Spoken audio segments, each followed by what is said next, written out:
Great. So welcome to everybody to our session on perspective, which is a very vast, wide open term, open to whatever interpretation people have. You can be talking about traditional perspective in space, cultural perspectives, the ways in which perspective has the concept of perspective has influenced your work, and maybe your ideas about perspective have changed over time. Really, we're just happy to be here sharing our work and sharing our ideas.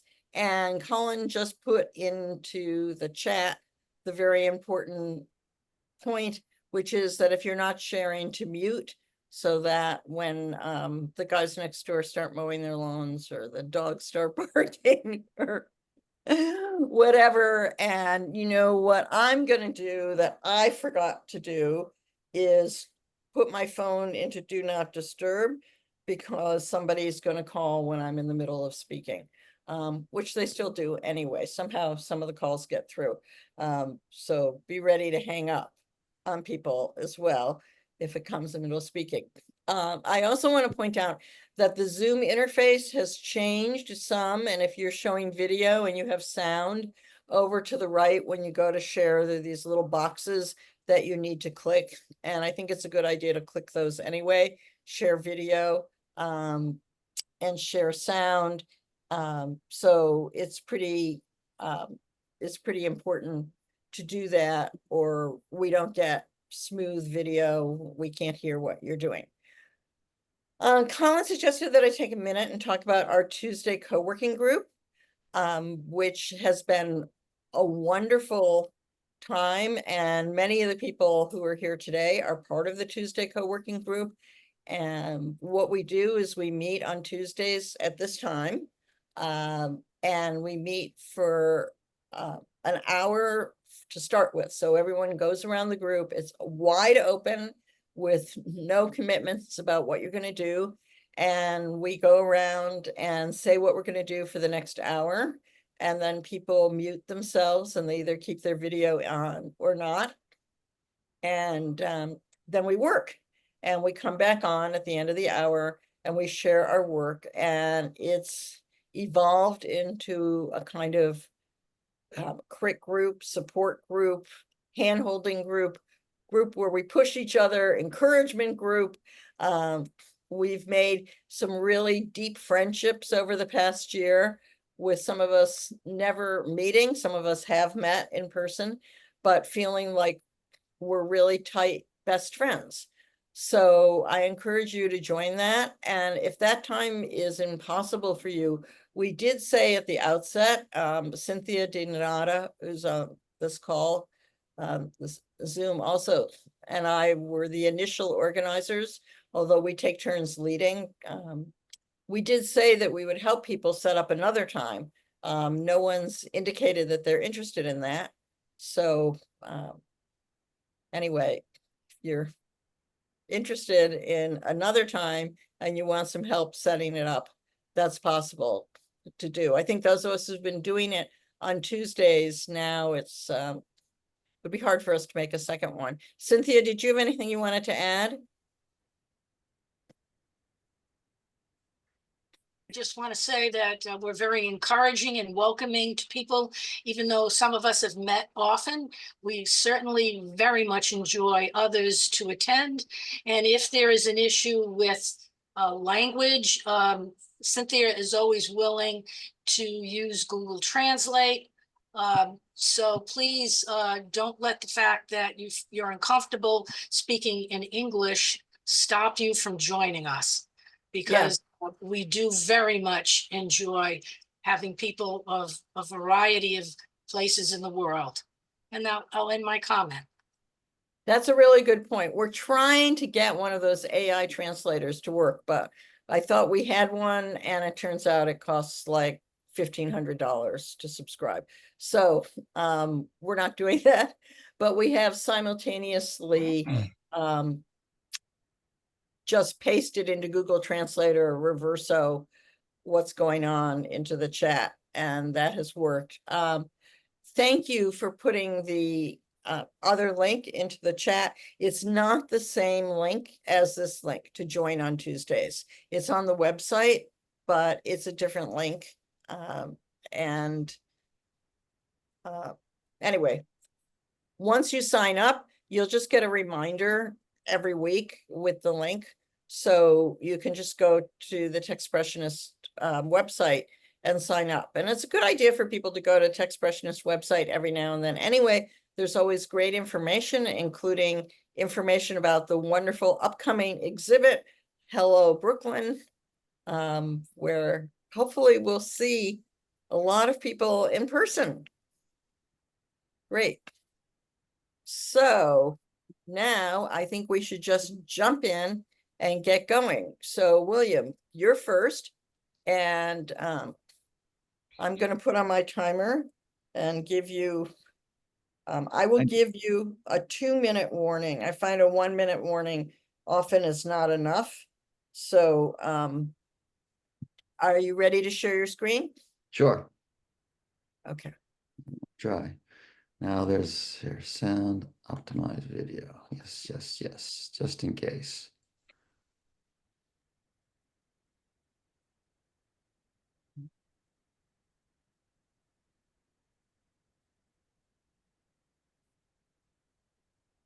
Yes, setting up to share.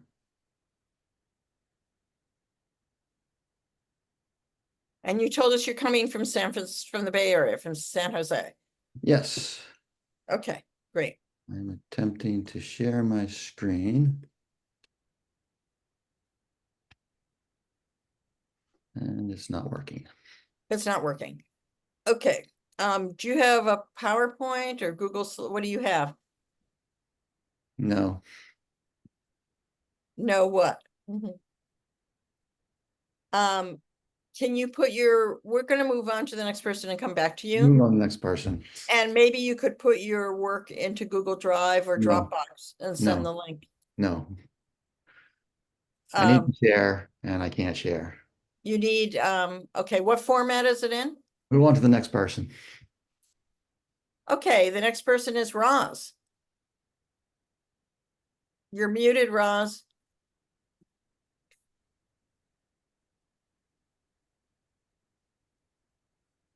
Yeah, they changed the interface and then the most obvious thing, unmuting, doesn't happen. I'm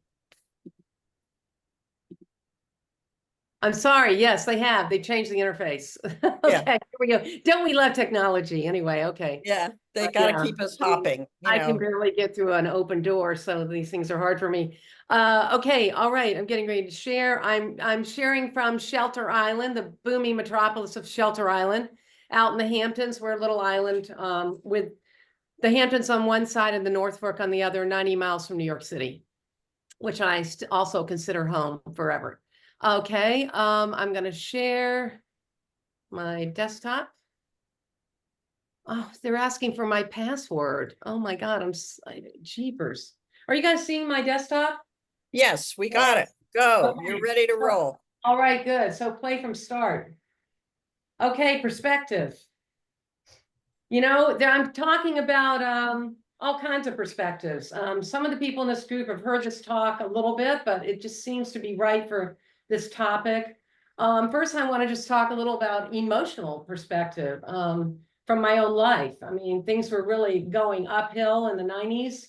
I'd started in digital in the 80s, but by the 90s, things were really rolling along.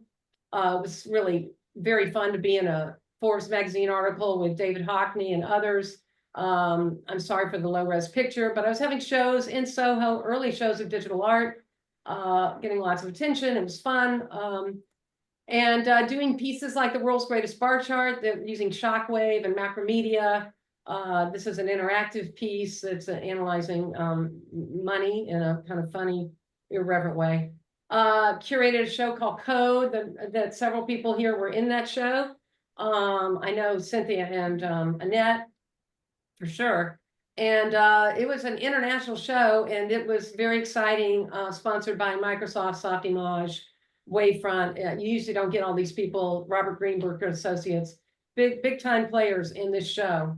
also working at the World Trade Center for about a decade. I was working there first freelance, and then at a point when Pratt said, sure, you could go to graduate school, but you could teach half the courses. I got an offer to go to Deloitte, and I started their first new media department. And I found working in corporate art and fine art very exciting, and loved kind of joining those arms together. WSA.com, things were, I was always near these Twin Towers and lived near as well. And things just looked up, up, up. I mean, what could go wrong? Well, things, as we know, life's fragile, and things can change in an instant. Here's the entrance to the World Financial Center, where I worked there with Wall Street Journal, and our offices at the Wall Street Journal that was right next to the World Trade Center, was just filled with debris. Here are the shreds of a world in New York City that I knew was never coming back. But this leads me to talk about, as an artist, we can find, I was in a bad place, but I was thinking about my art and feeling like I just really didn't do any art for a few years. The .com, not only did the World Trade, did 9/11 happen, if I didn't mention that, it's so part of me, but yes, I showed pictures, but 2 planes coming into the World Trade Center. I mean, the center of capitalism in the world was just beyond imagination. But also, the .com, I never thought the .com was going to just crash as it did. And that all happened within like about a year. So I started thinking about my art. I didn't know how to connect, and I'm leading into a place where my art changed. If we can just hang on through tough times, I think we can make even more meaningful art that connects with others if we stay empathic to the world and listening. In traditional perspective, as we know, the vanishing point is as it is, we're looking from our point of view and going to a single point perspective on the horizon. And with icons, which I'm going to go into soon, which were a major influence on me, the vanishing point is you. I mean, it's exactly opposite. It's like the painting it's all about this painting of multiple layers that comes out and speaks to the viewer. And I was just astounded by that. So I was thinking, how can I reach, with all my wizardry and digital and creativity and ideas, how can I reach people in a way that makes any meaningfulness? And I went to this show at the Metropolitan in about 2003, I think. And it was, it said that icons, which had never really interested me too much, honestly, even though I'm an interfaith minister and spirituality is just a part of my being and my work. It said that icons were a source of comfort to a nation besieged. And I was like, wow. And they're made of these layers, flat layers of color and symbolism. And I was just absolutely fascinated. And I took a big detour, and I left my computer and all my Wacom tablets and everything, and I have this board because I took an icon class, 3 of them actually. And this is where you're really not just painting an icon, but they call it writing an icon, because you're praying for about a solid week. And first I sand this board, then comes up the light layers of the Theotokos. I'm actually copying. My rabbi kept coming by and telling me to stop my arm, like too much passion. It was like totally Eastern and different perspective of reverence and containment and worship of an icon that was already thousands of years old that you're looking at, and you're redoing it and copying it, and every single color in this egg tempera means something, like earth tones. And as Mary develops, I took pictures. I was thinking this is somehow going to relate to the digital work I do, and it has. Layers and layers, sacredness comes into it, flat washes, praying the whole time. And this was my icon, my first icon I did, the Virgin of Bright Sorrows. And the empathy in her nose is small, her lips are small, the eyes are large, and it's like through the eyes there's a window to the viewer. Who people have these in their homes and they pray into these pieces. This is your 2-minute warning, actually a minute. Thank you so much. So here's some of the layers. I just took pictures of them. It's a long process. Here I am writing this dedicated icon. This is another icon that I did. And I'm also got the prayer of St. Luke there, where, I'm practically weeping in some of these pieces. Now, I want to say I was influenced by this, and I knew I was going to have to come back and do something on my computer to reach others. But I was also influenced by a bird who made his home in a celebrity balcony window, pale male in New York City, famous bird. Came back to my influenced by pale male and icons, and this crazy wacky piece came out of me that was not only the layers of Photoshop, which I'd been using before, but this time I saved all the layers in a different way. And while I did the layers, I was writing on the wall the story of what all the layers were doing. And I coded the piece. I'd also worked in the web, coded a website that you could go inside the painting and interact with it. And as many of you know, I do these pieces now called Diamondscapes, but the coding now is like thousands of pages long. And I work with a young 22-year-old, and I'm always advancing these. But in the center are the words love one another. And there can't be a more important perspective than that, which, you know, of course, Jesus said these words. John Lennon said them. I think Cam is saying them. Oh, Kamala, I got to get her in there. Anyway, this is the painting, and it's called Pale Male, a Pilgrimage. It's all about finding home when all is lost.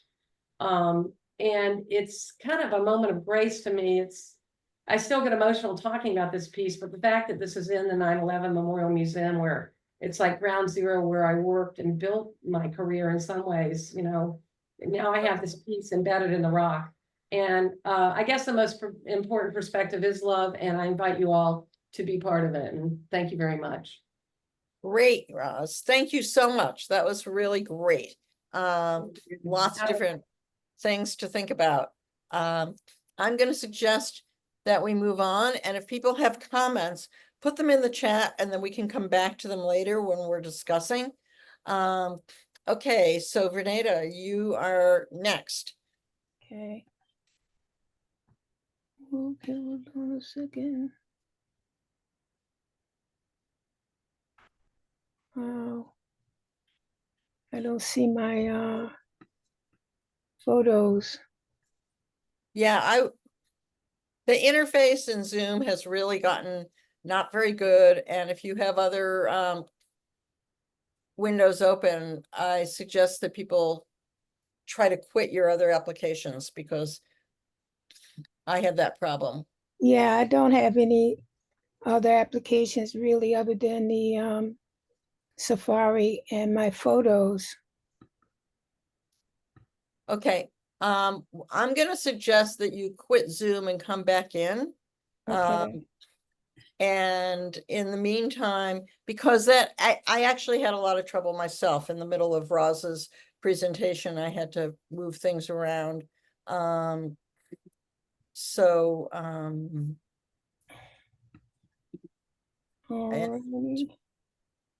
Unless you see them, you don't see them yet. No, I don't. Okay, so let's why don't you quit, and we will move on to Sahar and come back. So Sahar, you're there. I'm gonna share. I can share. I think I can share my my. You think you can my- share? Okay. Yes. Just tell me when you see the. Yeah, it's good. It's working. Okay. Great. Okay. Can you see it now? Yeah, just go back up to your first slide. Okay.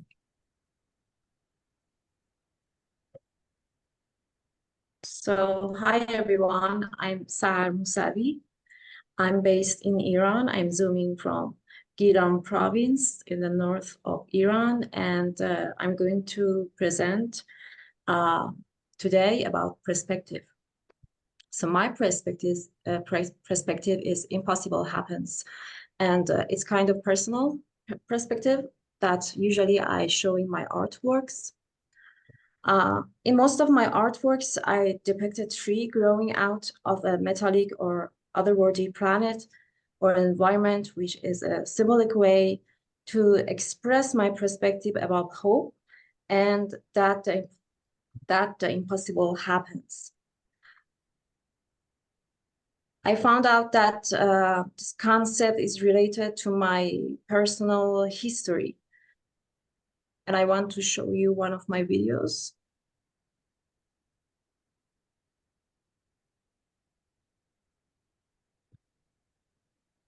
I hope you can see my video.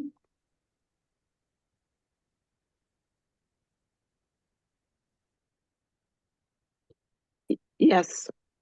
Okay, I want to go to the next slide, but I don't know how. Okay, so I grew up during the Iran-Iraq War, which lasted from 1980 to 1988, and Iran was under heavy sanctions. And when I went to school, we did not have like fancy stationery or toys. And I think Hele and Negin know what I'm talking about. Everything was low quality. And we used the notebooks given to us by the school. And every student had the same stationery, and each family was given a coupon to provide food and weekly.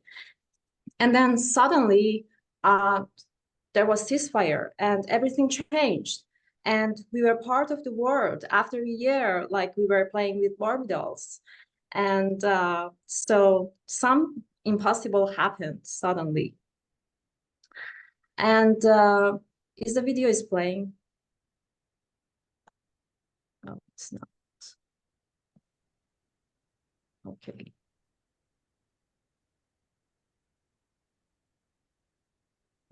So then that was one of the impossible things that happened. And another experience that affected my ideas of impossible happening was the dissolution of the Soviet Union. By the time we were living in a border town next to the Soviet Union border, and in 1991, when I was 11 years old, we were surprised to see a large crowd of people on the street that entered our town from the other side of the border, searching for their families who they got separated like after 70 years. So that was another surprise that something impossible happened. Who would think that Soviet Union will disappear? I'm just playing the videos during my presentation. So I think this experience, these experiences stayed Let me in my interrupt you for a minute. unconscious memory. The videos Yes. aren't actually playing very well. Maybe you can go through this and then come back, and because you may not have clicked the button Okay. that says share video. Okay. So I would just go on with my presentation and then play the Yes. images. Yeah, and then play the video afterwards. You can escape Okay. and back and click share video. Okay. So I think this experience stayed on my unconscious memory, and I started creating these planets.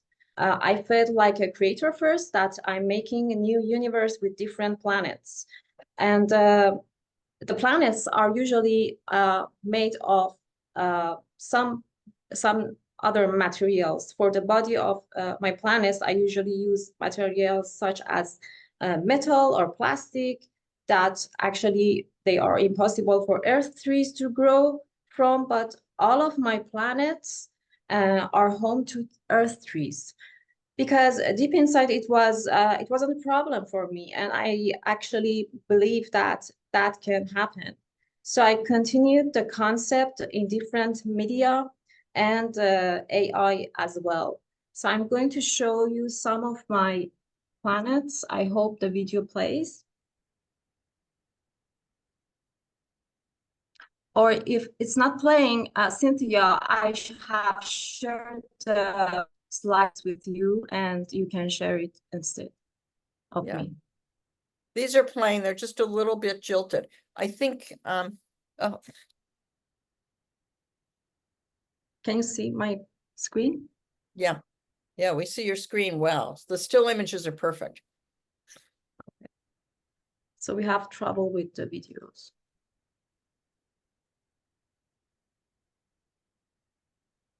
I think it's my full connection. So I changed the planets from a clear geometrical sphere to some other forms and other materials, combining two other materials. Okay, this is your 2-minute warning. Okay.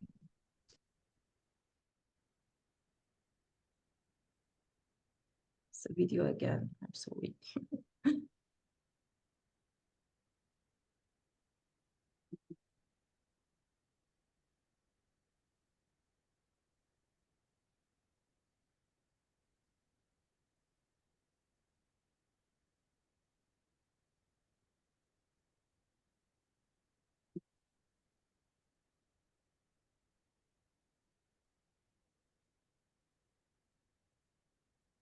And some AI planets that I created with Leonardo AI and Bing Image Creator.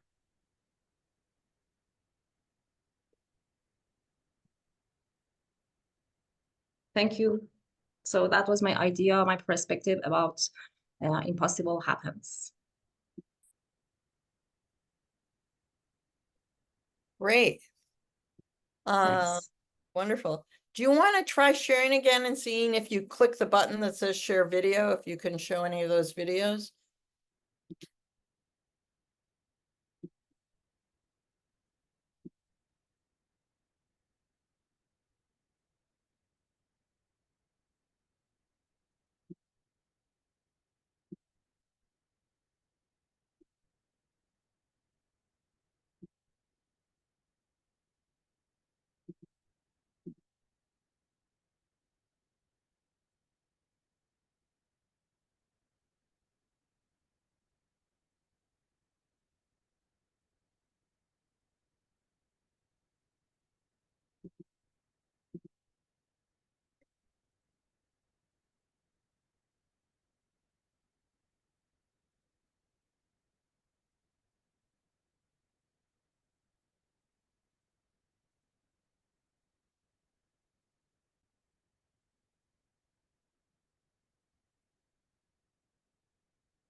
Okay, that's great. I think that gives us an idea, so we can move on. Thank you. People can put comments for Sahar in the chat. And Sahar, if you have any of these on Vimeo or Instagram, that goes for anybody. Feel free to put the link and then people can see the videos. So great. Thank you. Renata, were you able to get your share to work? And William, you're raising your hand. You're muted, so I can't hear I what you're. think maybe I can share now. Oh, Zoom okay, controls so were we'll go different to and it William confused right me. now, and then, okay, go ahead. Okay, we're gonna try again. Okay, Okay.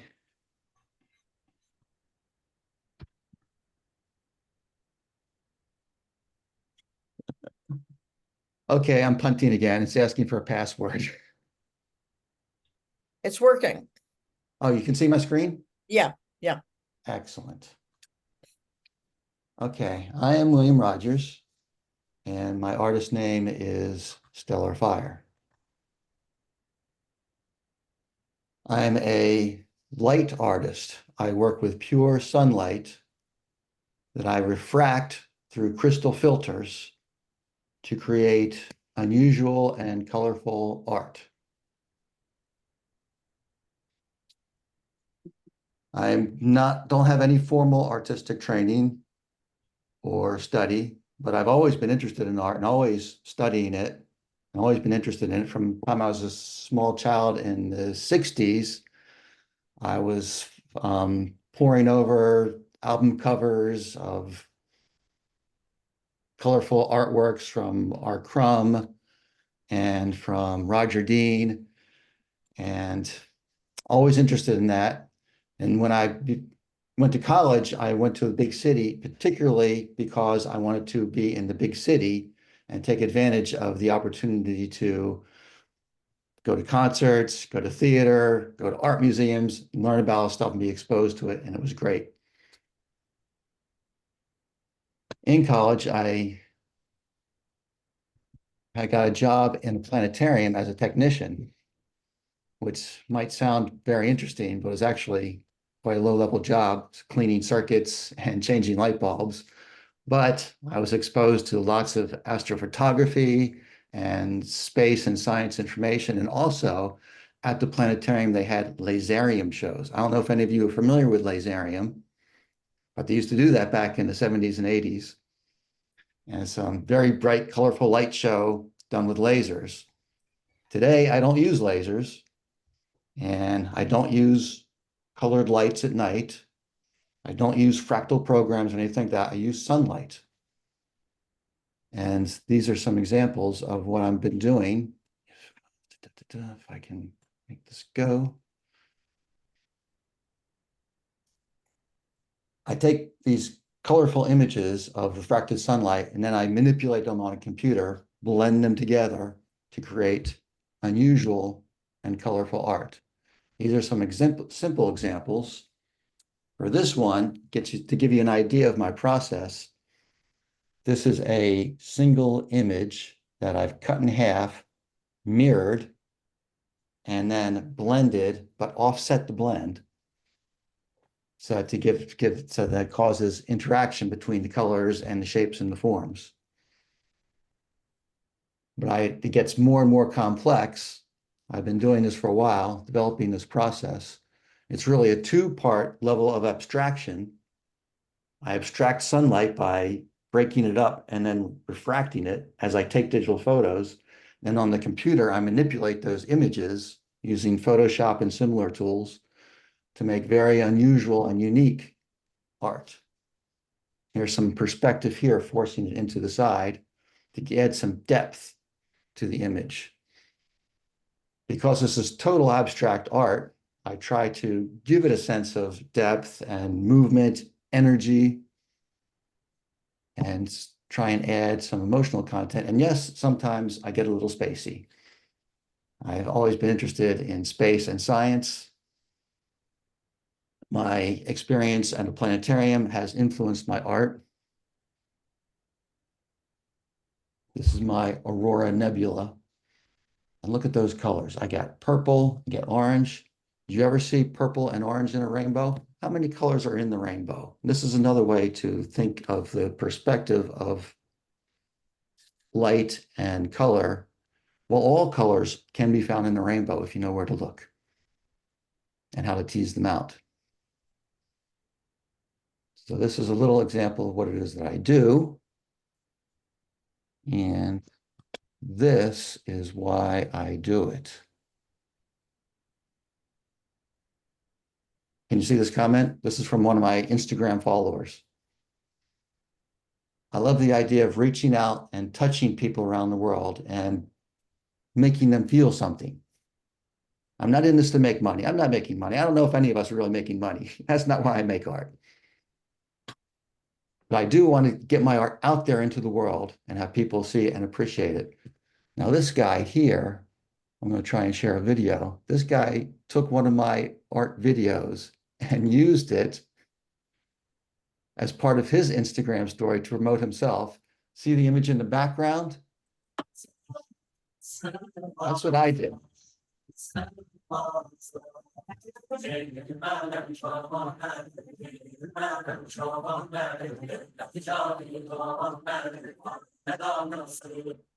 I like to think that he got a kick out of making that and sharing it with his friends.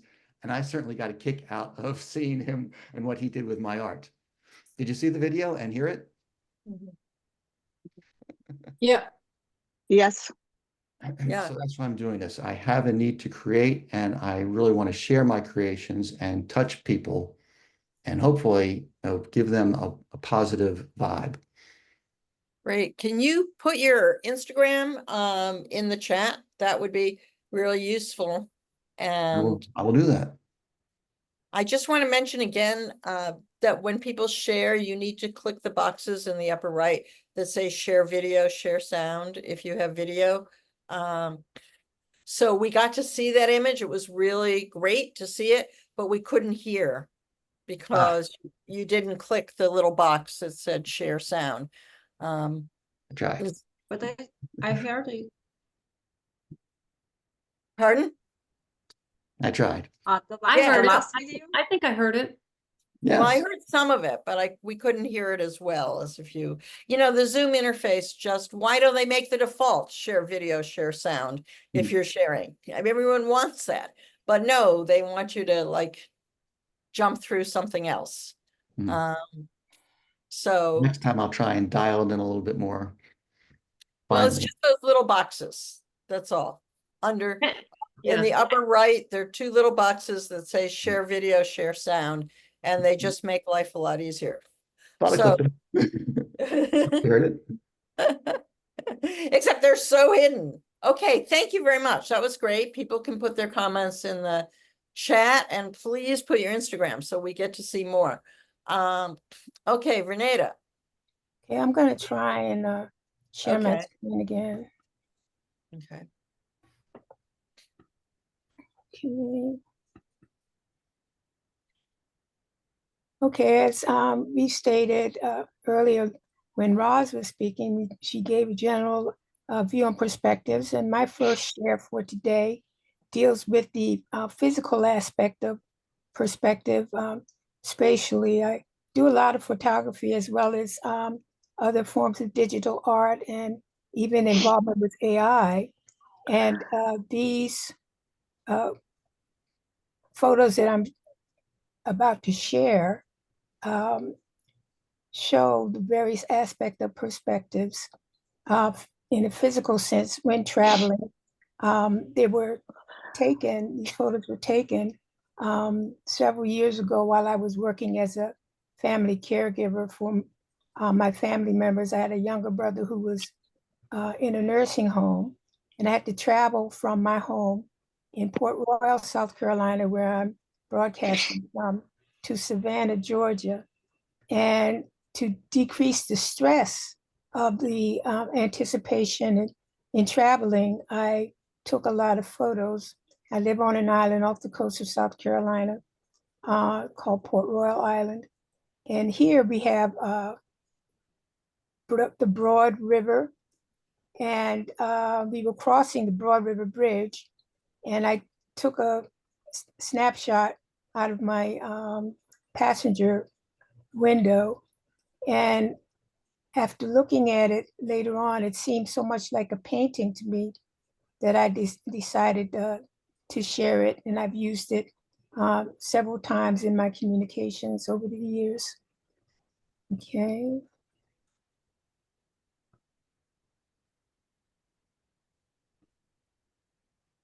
And here we have an example of the clouds. The clouds of South Carolina are very, very mysterious. And here we have them hovering over the roadway. And when we're traveling and we see the clouds hanging low, we take it as a type of omen.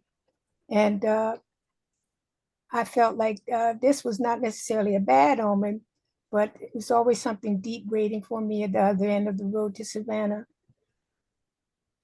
And here we have another vanishing point situation.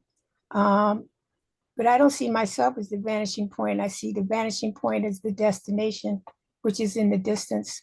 And here we have the clouds that look like they're just about on top of the cars, hanging very low. And this was one incident where when I got to Savannah, there was, very bad news indeed. And here we have the roadside. You see the trees, and the trees remind you of the African savanna. And for that reason, some people say that that is why Savannah is named Savannah, because the landscape was so similar to the savannas in Africa. And here we have again, we're on the bridge. I cross a lot of bridges when traveling in this area because of the cluster of islands off the coast. And here we are, on the bridge heading into Savannah. And again, I think the perspective is interesting. Looking at the road, the winding of the road, and the clouds again, hanging very low. And here we are going off of the bridge further. And in the distance, the tail end, you see, when you hit this point, you're actually in Savannah, Georgia. So the second perspective deals with ultimate reality,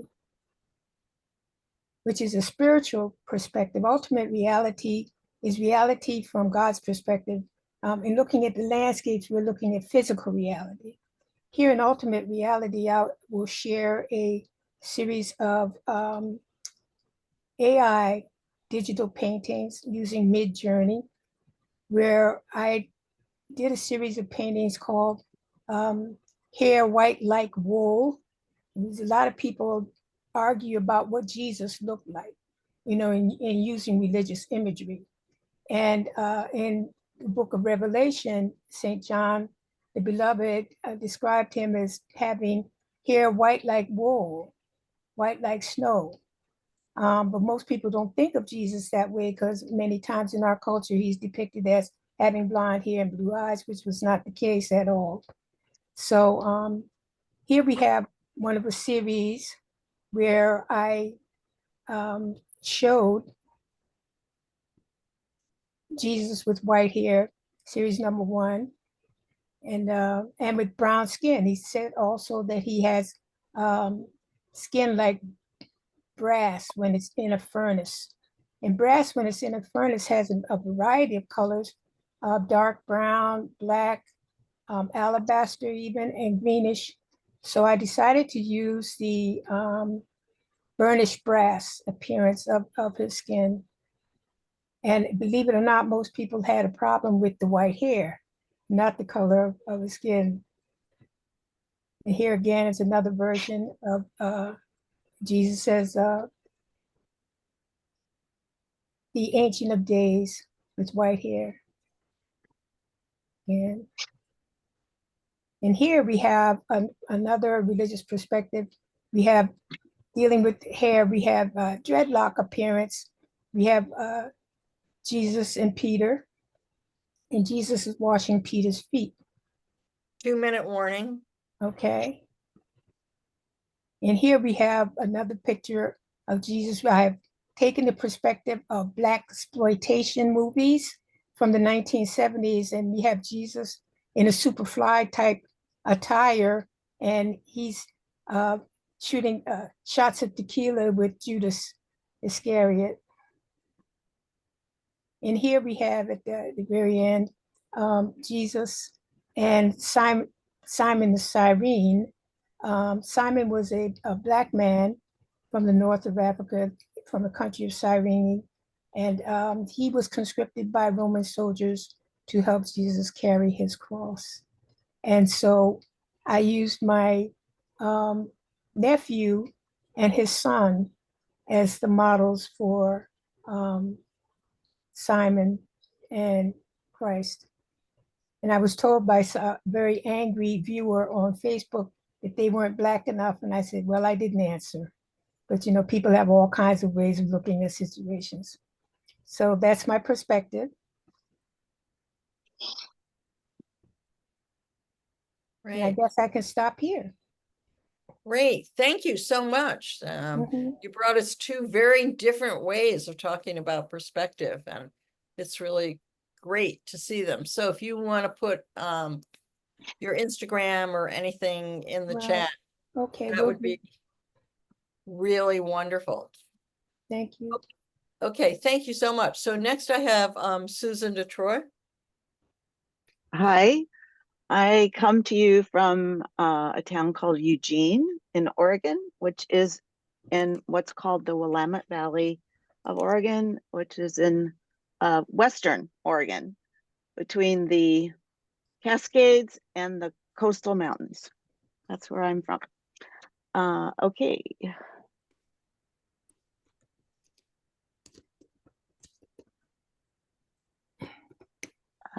All right. So I'm going to talk about my work in terms of I have 2 themes in the work that I do. One is the natural world, and the other is self-portrait. And earliest work as an artist was as a photographer. So I come to you as a photographer primarily.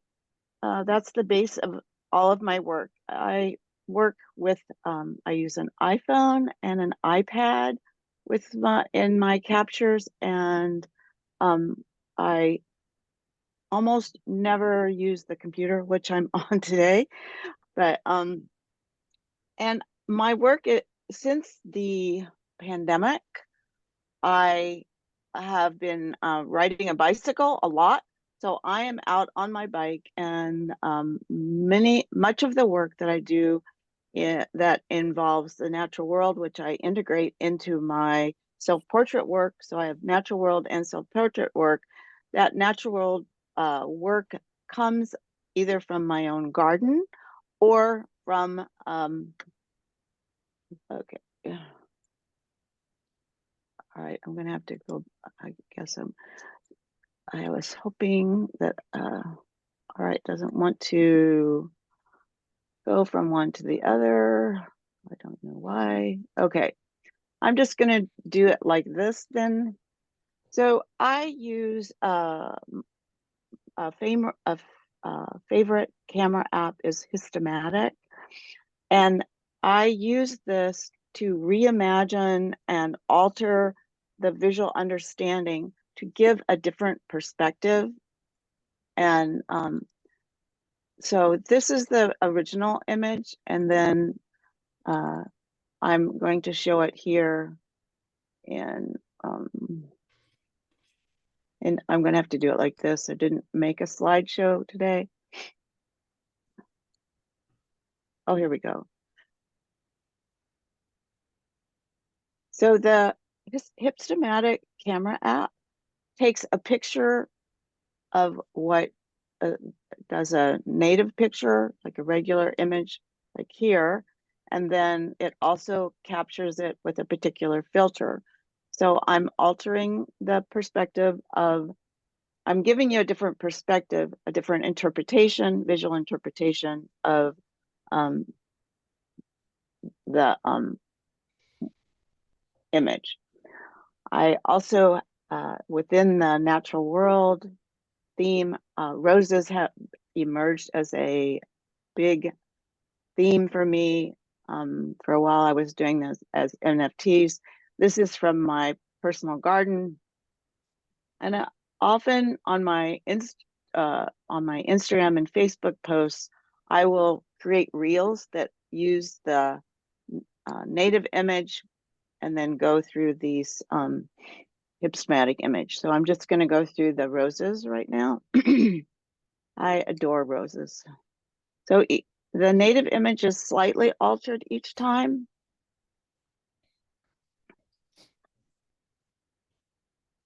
So I'm introducing a different idea about and a different perspective with that Hystomatic camera app. These are taken on my iPhone. Walk out my front door.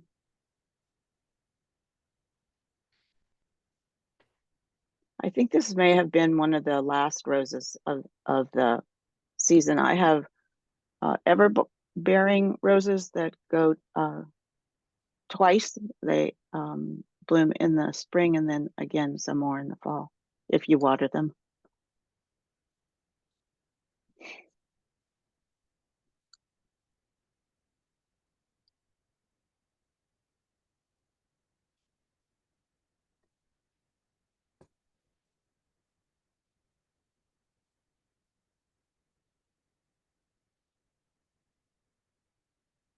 I love what the Hystomatic camera does.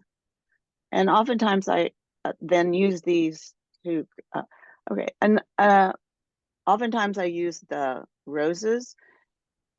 You'll see when I get to the end of the presentation, interact and blended with my self-portrait. Another part of my idea is physically altering the camera angle. I enjoy doing this and then combining it with the Hystomatic. I was recently at a conference at this hotel that's about 10 blocks from my house. actually last weekend, and I went out to rest my back on those benches, and I thought, oh, I love this angle. So I took some images. This is one of my favorite filters from the Hypnomatic Camera app because it references the perspective of a photographer. This is a sides of imitates the sides of a film, and then I pretty much stayed. This is your 2-minute warning. Okay, thank you. This was another perspective from the hospitality room I was in.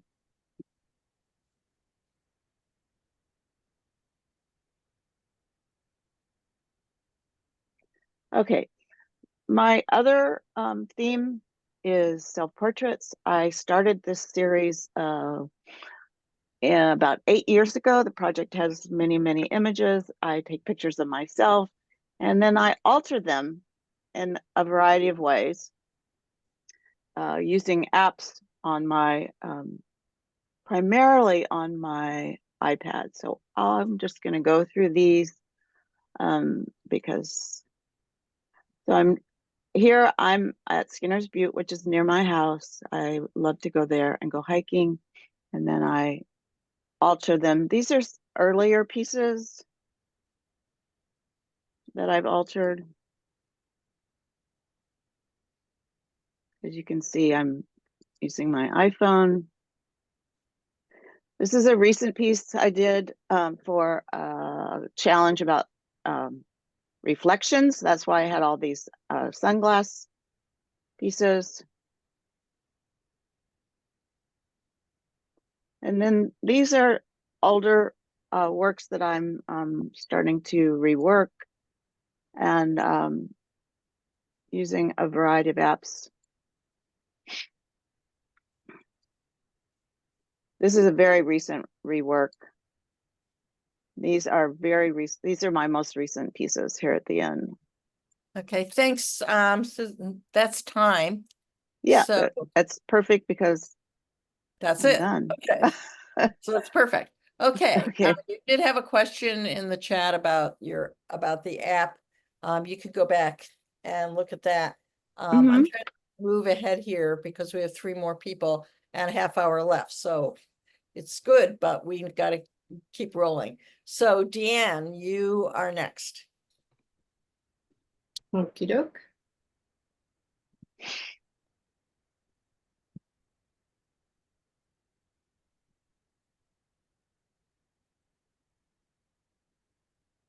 See my,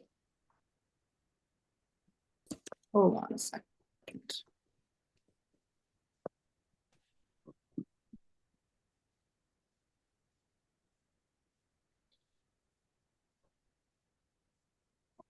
Something changed in Zoom and it's really hard sometimes to see the window you're sharing. Yeah, it's the problem was I couldn't get the start button Okay. because where my the way that my thing was. Yeah. Here we go. Okay. Okay, so I'm going to talk about architectural, natural, and created spaces in my work. So these are the things that I currently am a bit obsessed with. Still life of natural or found objects, industrial landscape, and then I always have loved the prairie landscape because I'm from the prairies. And then I've been using the iColorama app a lot, and then I've been starting to build a library of images that I layer into each other. And so these are sort of the beginnings of me experimenting with the layers and using the industrial landscape. And then moving into starting to modify the landscape using some of the options within iColorama.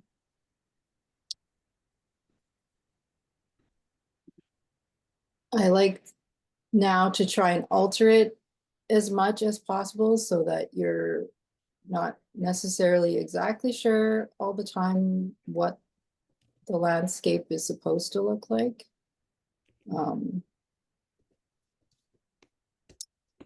And using my library of images in different layers, I'm starting to get a little bit more complex in some of my imagery. And then also much more simple.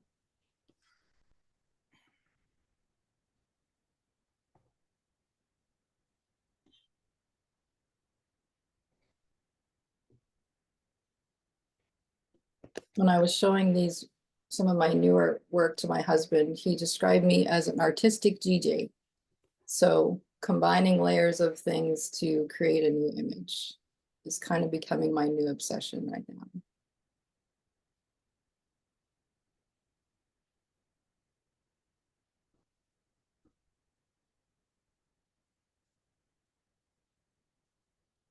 And this was my most recent work that I was working on the last couple of weeks.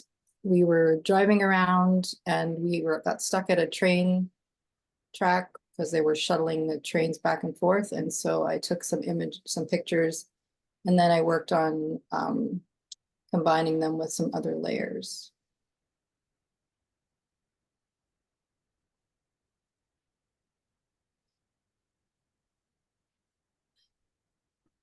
And then I also have some prairie landscape that I was altering. And so I combined some prairie landscape here with some of the more industrial landscape.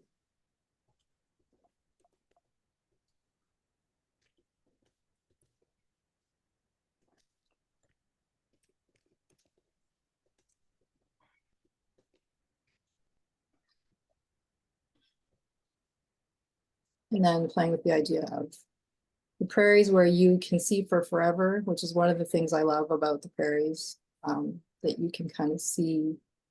There are no hills. I'm not a huge fan of hills, I have to say. And so I love being able to see as far into the distance as possible.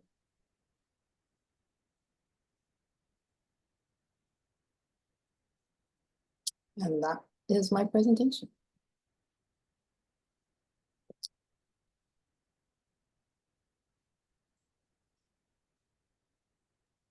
That's great. Well, you went fast. So it's really wonderful. Are these on Instagram? No, none of these are on Instagram yet.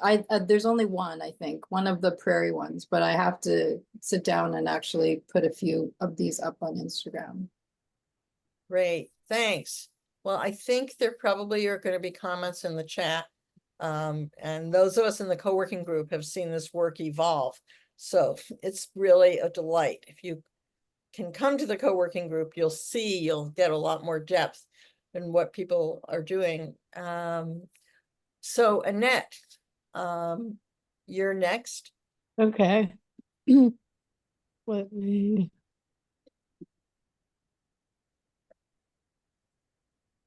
And tell us where you are, even though some of us. I'm in New York City, and this is like my second day with COVID, so I'm a little draggy, but I'm here.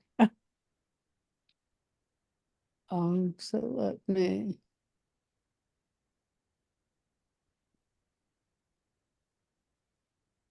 Let's see.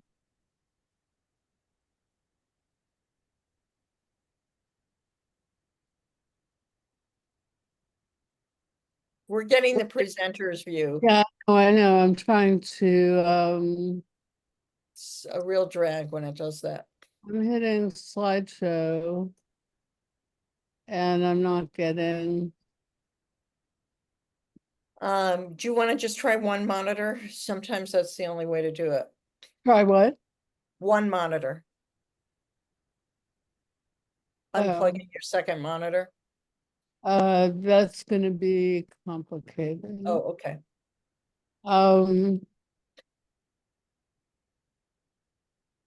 Let me try to do it. Let me just do it with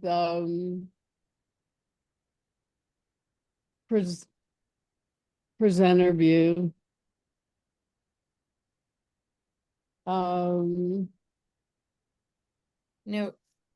if they're all still images, you could export a PDF and do that. No, I don't want to do that. Okay. Okay, let me. So, Usually you press F5. If you're in PowerPoint, it takes you out to the show. oh, okay. No, that's not doing it. Welcome to VoiceOver. No, VoiceOver that's speaks definitely description not of doing it. Welcome back. Welcome back. Sorry. Okay, well, we can see it this way. Menu. 28 items audio. Submenu. Closing menu. Toolbar. Sorry, Beth. You are currently on a toolbar. Zoom.ux. Hide thumbnail video button. Okay. You are current We voiceover can on. we can go to Darcy and come back to you. Yeah, or- let me do that. How about that? Okay. You can Mhm. try Google Slides too, just uploading them. But anyway, Darcy, are you ready? I think so. Okay, tell us where you are. Oh, and Annette, you'd have to stop your share. Yeah. Okay. Yeah, she has to stop that before I can do anything, I think. Yeah, you I she's did done. stop it. You can go now.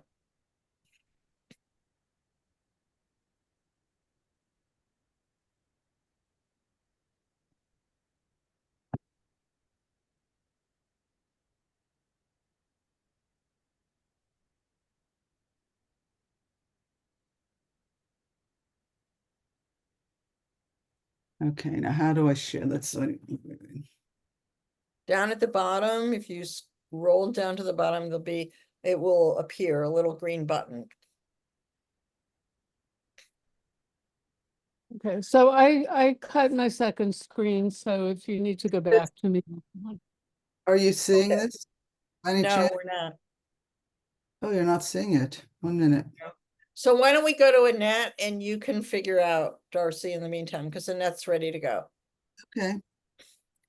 Sometimes in an emergency, I have exported as a PDF, and that always works. Okay, so Annette, we're ready to go. Okay, I cut my monitor, but it's still, It's still presenter mode. yeah, it's still presenter mode.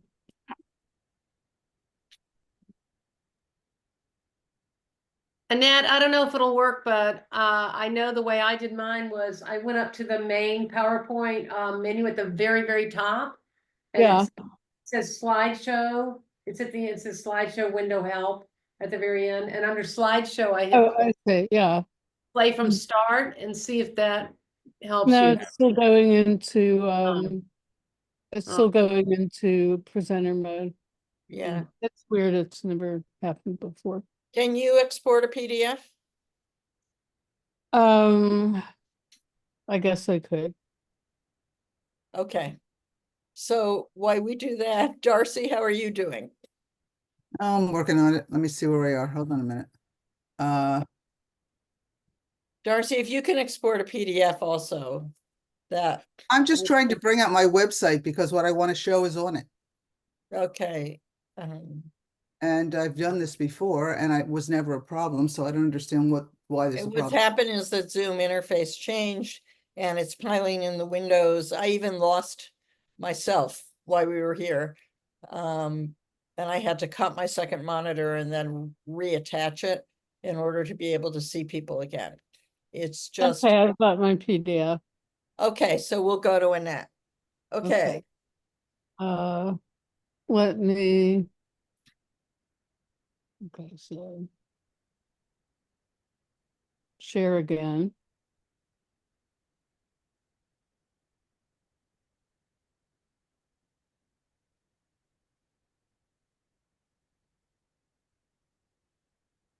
Okay, so for the last 5 or 6 years, I've been working with combinations of 3D models and 2D images. And I'm going to show like 2 bodies of work. The first is a public arts project that just launched called City Canvas that was done for the New York City Department of Cultural Affairs. And it adapted several of my panoramic images which were in print 7 inches by 92 inches. And in, let's see if this link will work. Animation also online. And the online panoramas were basically kind of moving spaces with ambient sound that this is taking a minute to load, that you could scroll through, and where a number of 3D objects were composed against the background taken from my walks in my studio neighborhood. And the sound, I'm just gonna click away from that. The sound is directional as you move through the panoramas. The sound changes from left speaker to right, and it changes with the various objects. And the objects come back and forth into view. The other static panoramas, let's see, were still images with also with ambient sound that were scrolled through, that were used as a metaphor for a walk, again, in my studio neighborhood. So coming back to the, Okay, we actually didn't see the website, but oh, well, let me just, the links are actually on my website. My website is on the PDF. I'm just going to show some of the details. So for this project, the idea was to commission a number of artists to create artwork that would go on construction fences, construction sheds, and netting that is kind of everywhere in the city on building sites.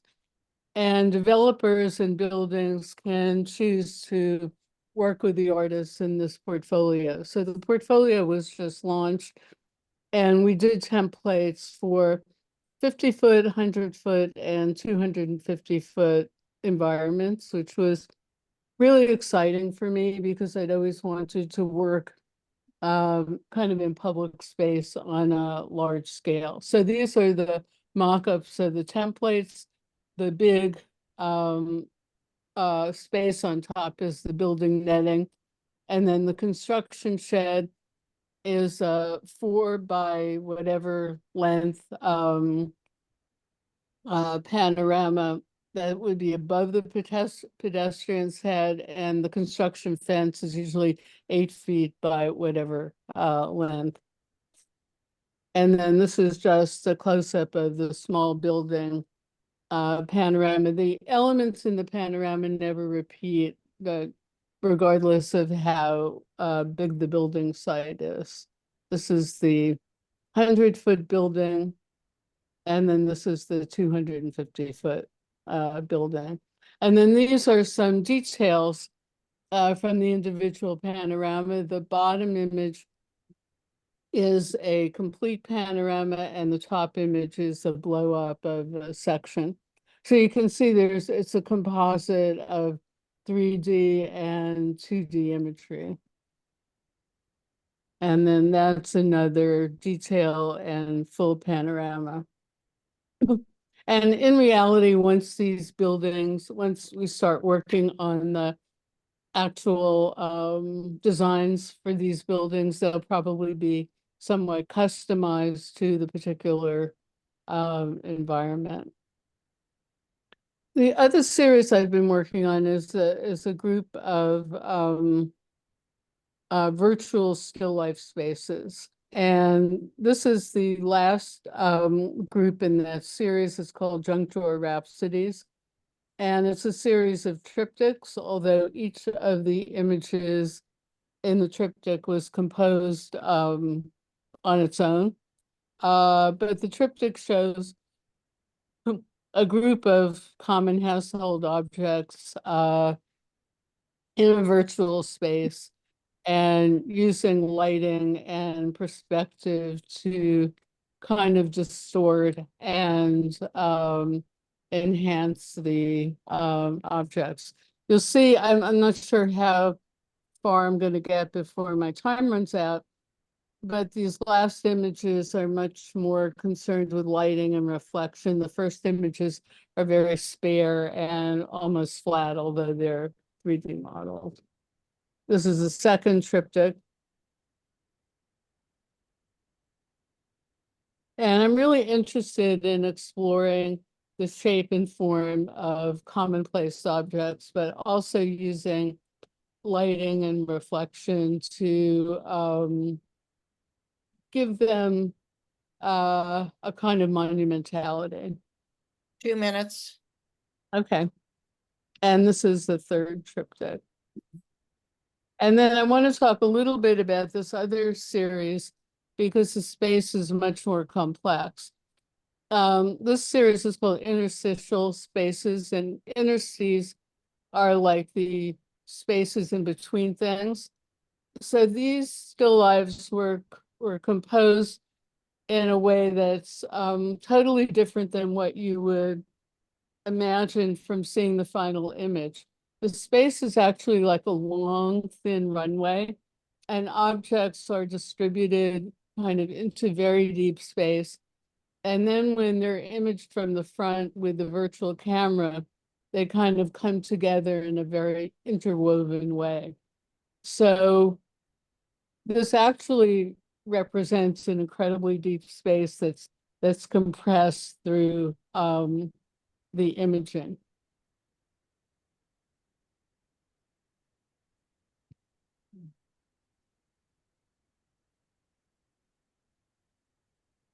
And then I'm going to just kind of jump ahead to a series that was all white.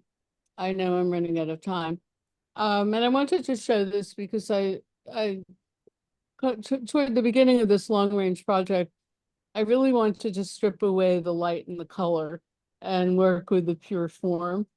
So this series, Ghosted Artifacts, does exactly that and really focuses on the shape of the elements alone and very, very basic shadow. There are also 2D images integrated into the background of these 3D still lifes.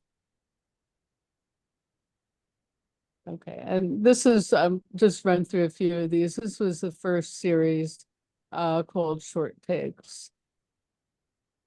So in all of these, I'm combining 3D models and 2D images for a kind of hybrid of space. Great. Okay. So sorry to cut you. No, it's okay. Great. If you can put your website, really great. Wonderful to Sure. see. Okay. Darcy, we have just enough time for you. So I don't know if I can get this to do it or not. I have no idea. okay. I was able to bring up your website. I can share for you if you can tell me where to go. Okay, if you go to publications. Okay, wait a minute. I'm gonna share right now and tell me On the publications or Yep, and this is what I would like to show is this catalog. So if you click on that, if you just click on it, we can then I can't do it because you have control of it, right? But if you just Right. click the arrow to the right, the pages will flip. okay, so please go and tell us what you want to say. Okay, so this is a catalog which I am using for really 2 exhibitions. One is at a commercial art gallery just outside of Woodstock, New York, and I'm up in the Catskill Mountains. You can just click through them, it's okay. This is the Lockwood Gallery, and I work with an organization called Illust, which allows me to place AR objects in a somewhat more permanent way wherever I'd like to put them so that people can go there with their mobile phones and see AR sculptures that I've created in VR. And this catalog is a perspective of my work that was done in '79 until today. And so it has works all the way from kind of my first pieces at NYIT. This piece is also in another exhibition, which is in New York right now, called Process at the Palitz Gallery, and it will be up until September 21st. There's an opening there on September 12th. I think it's at 6:30. You're all invited if you'd like to come. It's on 11 East 61st Street, across from the Pierre Hotel. This is the other big piece in that space. And this one, I wanted to stop and say a few words about. I don't know if you can make that any bigger on your screen, but the perspective that I find very interesting is what knowledgeable curators bring to looking at and talking about my work. In this catalog, I have articles by 3 curators, and they each say very different things that I wouldn't necessarily have thought about myself when I was making the work. The curator who has done the process exhibition looked at this picture. Her background is in Renaissance painting. And she said, if this were on a ceiling, it would have the kind of perspective that a Tiepolo painting has. And she said, and I look at it that way, and I can see going through these spaces up into the sky, which was a pretty interesting kind of perspective looking at a painting. These are fairly large. I think it's 58 by 96, something like that. Okay. You can keep going, just go looking through these if you like. Is this working right now? Are you seeing this? Because it just told me my screen sharing was paused. I don't know who paused it, me, but I don't know how I did it. Are you seeing the new page? No. No. Okay, I have to stop the share and share again. I'm really sorry, but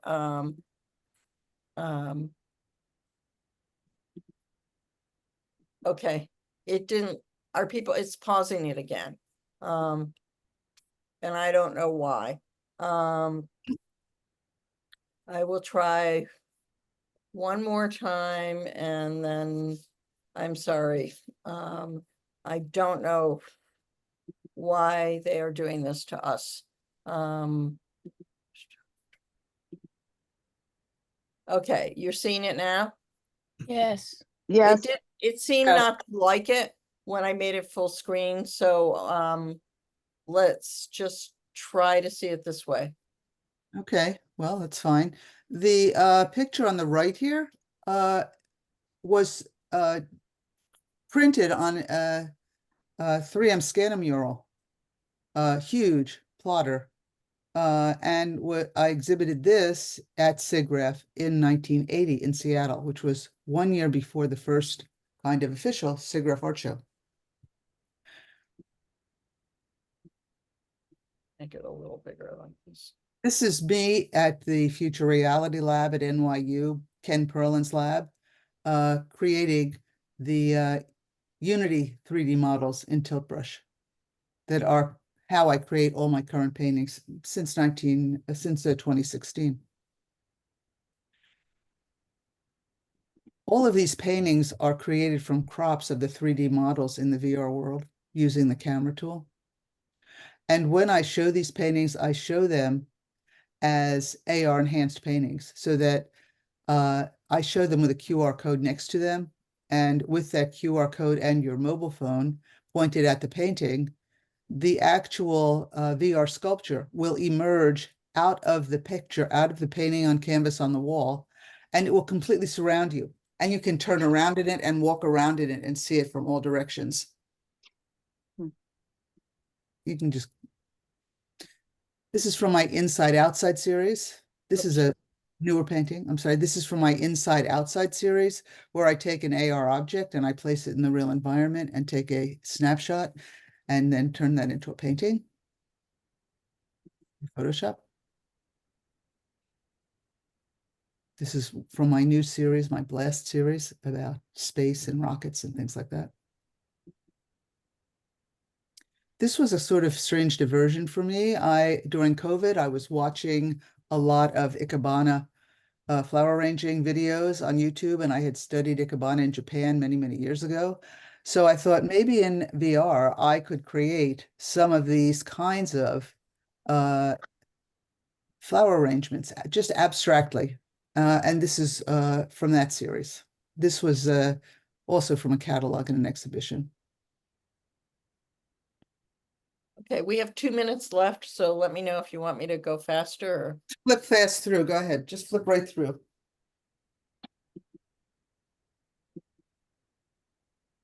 This is ceramics. This is an early painting on canvas that is airbrushed and not printed. I'll just go back to the ceramic. I was fast there. People didn't get to see that. The one on the right is ceramics. Sorry. Oh, it's all right. It's always hard to be someone else's mouse. This is airbrushed on canvas, digital painting. That was before there were big color printers that we could use. You just keep going through. This is from my new series. These are installation shots. The one on the lower right is a picture of one of my VR sculptures in my lawn outside my house in the Catskills. The others are installation shots from actual paintings in the real the real world. You can just flip through. You're almost at the end. These are pictures of my go back one. These are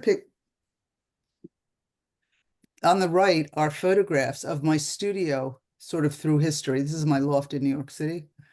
And starting at the upper left, you see a gigantic Luxo lamp in the corner over the table. And Ed Catmull saw that lamp at my loft and tried to find one to buy for Pixar and couldn't find one. So he asked me if he could have it. And I said, sure, packed it up in a box, shipped it to him. And it was in the Pixar lobby for many years. It was way too big for my loft anyway, so I was happy to get it out of there.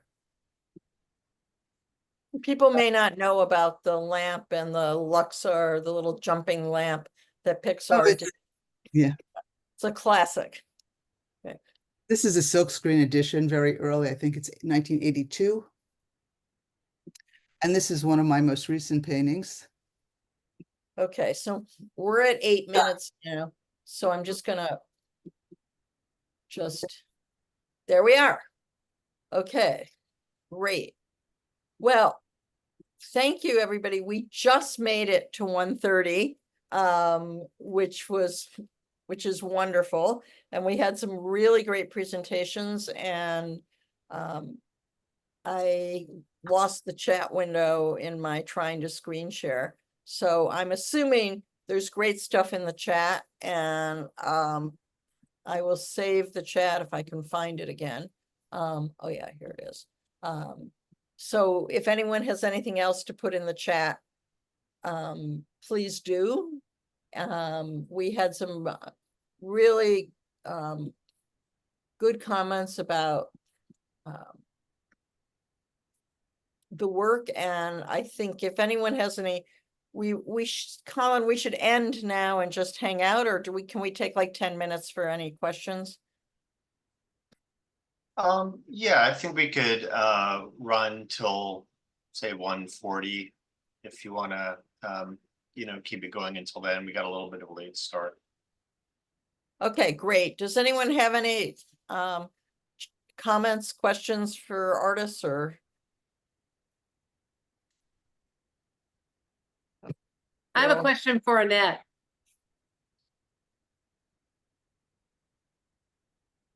Sure. Okay, Annette, maybe I missed this and you may have told us, but how do materially, how do you integrate your imagery with the scaffolding? And I mean, how does that happen? Is it a projection, or is it painted on, or how does that work? It's printed on vinyl. Oh, okay. And then hung, and I actually did a test print of one of the Junk Drawer Rhapsody images on vinyl, and it's a really great process and actually very inexpensive. It's not archival, but these things for the sidewalk sheds are intended to be up for a year or two, so they're not meant to be long lasting, but you can print on vinyl almost any size. So, and the netting is a similar process, and I think they have a contractor that does that. Cool. When will they be up, or can we see them if we're in the city? Well, it's the beginning of the process. They've just launched the portfolio. So now there's the database of buildings who filed for permits for these sheds. So if a building wants to work with one of the artists, then there's a whole contracting process. So I think it'll be several months before anything is really up. I love the idea because, you know, there's always scaffolding everywhere, and integrating true. the arts in this way is wonderful. It's fantastic. Yeah, And so different. this is like the first iteration of this program, but they're intending to keep it going. Thanks. Sure. I just want to vote for printing on vinyl. I did it years ago when I was in a show in France, and then I printed small archival prints. So I could take a big tube and have big things up, and then, you know, little things, and just have everything, nothing had to be shipped. So that was good too. So, any other comments on any new ideas about perspective from anyone?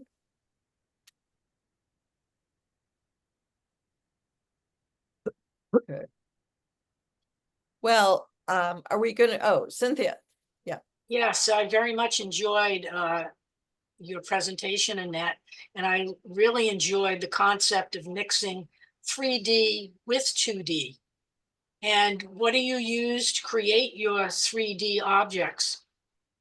I've used a variety of different programs, but currently I'm using Cinema 4D, which is kind of requiring me to step up my lighting and rendering skills. So I'm kind of working on that right now. But at the beginning, Photoshop had a 3D element incorporated in it, and I used that. I used dimensions. I used SketchUp. But I finally settled on Cinema 4D because it has the most broad features. Thank you. Sure. yeah. I wanted to mention SIGGRAPH is going on right now, and Maxon has some live presentations, which I think everybody can see. I think if you go to Max, I'm looking in my email and I'm not seeing a link that I can send people. I'm gonna click it and see if it works.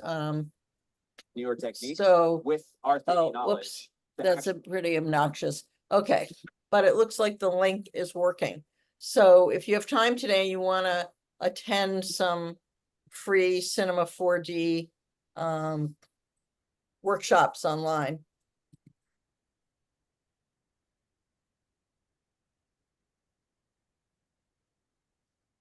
Whoops, I only sent it to Lee, sorry. Um, um,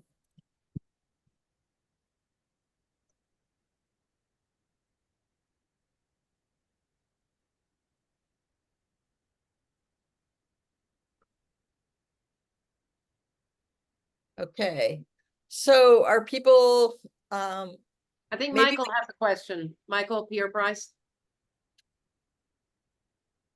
Actually, it's more of a comment than a question.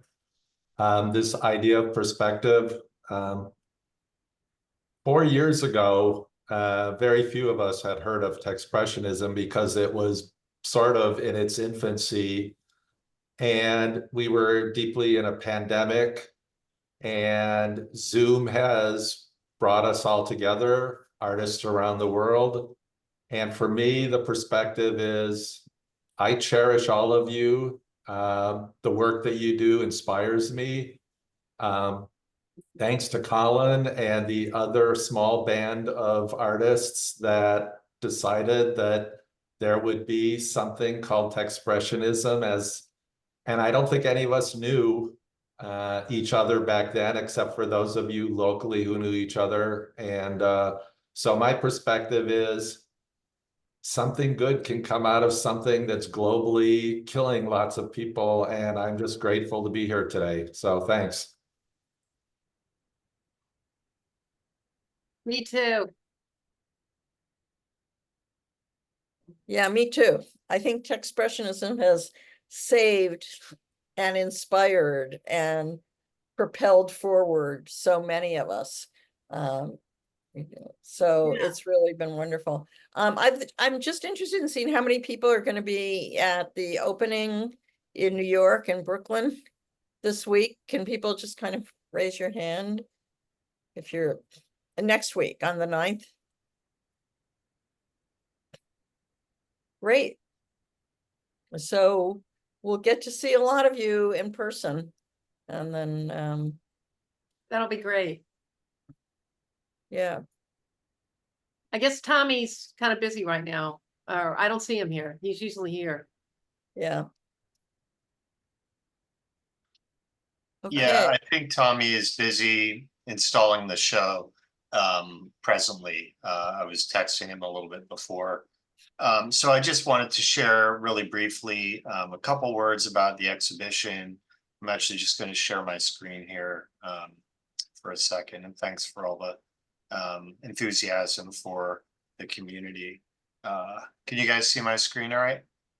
Yep. no, we're not Yes. seeing it. Yes. Yes. Oh, maybe that's, Do you see a web page?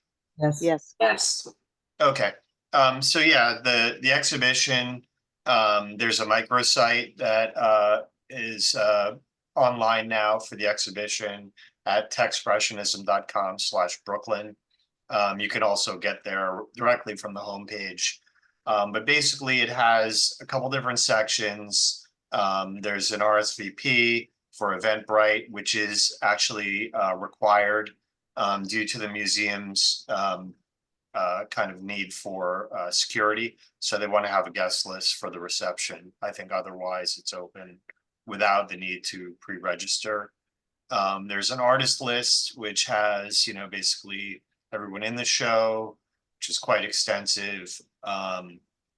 There's over 40 countries represented in the artist list. And then the reel, which is also has a list of all of the people with work in it, which includes NFTs, time-based work like video art, digital still images. It's about an hour and 20 minutes, and that's going to be projected at the museum. And there's a couple events that are associated with it. The show is at the Kingsborough Art Museum, which is in Brooklyn, kind of down towards Coney Island end of Brooklyn. And one of the events is on September 5th, which is our next salon. And that's going to be a hybrid event. So I believe Tommy is going to be on site in the museum, doing a little walkthrough. I guess I would be maybe co-moderating. I know Renata's been heavily involved in the planning for the show as well.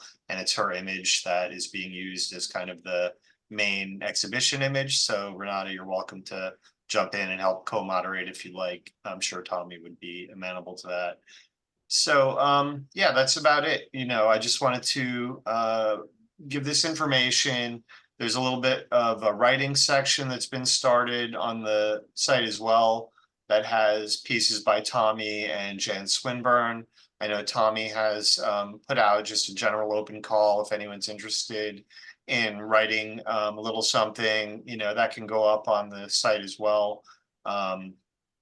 Doesn't necessarily have to be associated with the show specifically, or if you have work in the show, it doesn't necessarily need to be related to your piece, but something, you know, touching on the topic of Techspressionism or just technology-based art in general. So yeah, I guess, you know, this coming month, we don't really need to vote on a topic because the show is going to be up, and it's going to run through September 25th, and the opening is a week from this Friday, which will be on August 9th. So for those of you who can make it, hopefully I'll see you in Brooklyn. And you know, I want to thank Cynthia for moderating this salon and all the artists who presented. It was an excellent, you know, an excellent salon, and it will be posted online at some point, hopefully soon. So yeah, and I just want to give a shout out to the curators of the Brooklyn exhibition. Tommy Mintz is the principal curator. He's also a newly tenured professor at Kingsborough College, Kingsborough Community College in Brooklyn, teaching digital art and photography. He was responsible for securing the space, getting the show booked and, you know, is the principal curator. Also Giovanna's son, Sunjin Lee, and Oceana Andreas are co-curators. And yeah, you know, it's been a huge undertaking for the curators. I've seen a couple installation shots and it looks like it's going to be an amazing show. So yeah, that's about it. And anyone who would like to hang out after the recording stops, we have a tradition here known as the after party, where people could just sort of share on, you know, whatever they have going on, any random thoughts. You know, it's just kind of a hangout session that's off the record. So with that being said, we're a little bit over time, so I am going to stop the recording in 3, 2, 1, and cut.